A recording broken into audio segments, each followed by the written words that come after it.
एक फाहिशा औरत जंगल ਦੇ ਵਿੱਚ ਟੁਰਦੀ ਪਈ ਸੀ ਤੇ ਰਸਤੇ ਵਿੱਚ ਇੱਕ ਖੂਹ ਆਇਆ ਜੰਗਲ ਤੇ ਇੱਕ ਕੁੱਤੇ ਦਾ ਬੱਚਾ ਜਿਹੜਾ ਉਹ ਵਿਲਕਦਾ ਪਿਆ ਤੇ ਉਹਨੂੰ ਪਿਆਸ ਲੱਗੀ ਸੀ ਤੇ ਉਹ ਜਿਹੜੀ ਫਾਹਿਸ਼ਾ ਬਦਕਾਰ ਔਰਤ ਸੀ ਨਾ, ਗੁਨਾਹਾਂ ਨਾਲ ਭਰੀ ਸੀ, ਹਰ ਬੁਰਾਈ ਸੀ ਉਹਦੇ ਵਿੱਚ, ਜਨਾਹਖੋਰ ਸੀ।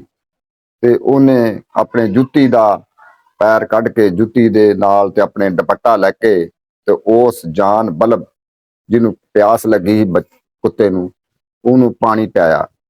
ਉਸ ਨੇਕੀ ਦੀ ਸਦਕੇ ਅੱਲਾਹ ਤਾਲਾ ਨੇ ਉਹਨੂੰ ਜਿਹੜਾ ਬਖਸ਼ ਦਿੱਤਾ, ਉਹਨੂੰ ਜੰਨਤ ਜਗ੍ਹਾ ਦੇ ਦਿੱਤੀ ਹੈ। ਉਸ ਨੇਕੀ ਦੀ ਵਜ੍ਹਾ ਤੋਂ, ਸਿਰਫ ਜਾਨਵਰ ਦੇ ਨਾਲ ਉਹਨੂੰ ਪਾਣੀ ਪਿਆਉਣ ਦੀ ਵਜ੍ਹਾ ਤੋਂ। ਇਹ ਅੱਲਾਹ ਤਾਲਾ ਜਿਤ ਮਿਹਰਬਾਨ ਹੋਵੇ ਹੈ। मुस्तफा जाने रहमत पे लाखों सलाम, शमाए बज़ में हिदायत पे लाखों सलाम। जे नाम